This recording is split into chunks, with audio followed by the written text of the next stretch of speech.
નમસ્કાર. Voice of India news ચેનલમાં આપનું સ્વાગત છે. હું છું સિતાબ કાદરી. પાલનપુર રેલવે સ્ટેશન ગુપ્તાજી હોટલની આગળ એક નાળું જે પસાર થાય છે, બેલીમ નાળું, તેના ઉપર એક મોટી જાળી મૂકવામાં આવી છે અને તે જાળી એવી ઠોકર જેવી બની ગઈ હતી.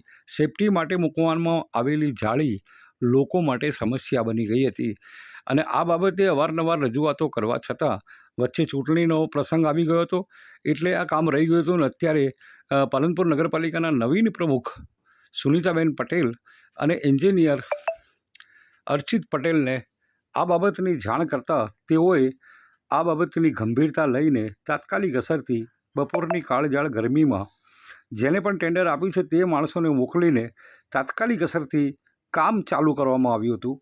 અચાનક બપોરના સમયે આવેલા કર્મચારીઓથી અને મોટાભાગે પરસેવામાં રેબઝેબ થઈ અને તેમણે આ કાર્યને પૂર્ણ કર્યું હતું. પાલનપુર નગરપાલિકાના પ્રમુખના શુભારંભમાં જ પ્રથમ એક જ દિવસ કહેતા જ બીજા દિવસે તેઓએ કામ કરીને પોતાની પ્રશંસનીય કામગીરી અને આગવી સ્ટાઇલ અને એમનો આગામી સમયનો શુભારંભ પણ આજે ખબર પડી ગયો હતો અને તાત્કાલિક અસરથી તેઓએ જેસીબી મોકલી અને કર્મચારી મોકલીને તાત્કાલિક અસરથી જે કામ કરવામાં આવ્યું હતું, આસપાસના વેપારીઓ, સ્થાનિકો, વાહન ચાલકો તેમજ તમામને એક ખુશી જેવો માહોલ અત્યારે દેખાયો હતો કે આટલી રજૂઆતો કરવા છતાં નહોતો, પણ એક જ દિવસ રજૂઆત કરવાથી તાત્કાલિક અસરથી આ કાર્ય પૂર્ણ થયું છે. કારણ કે અહીંથી નીકળતા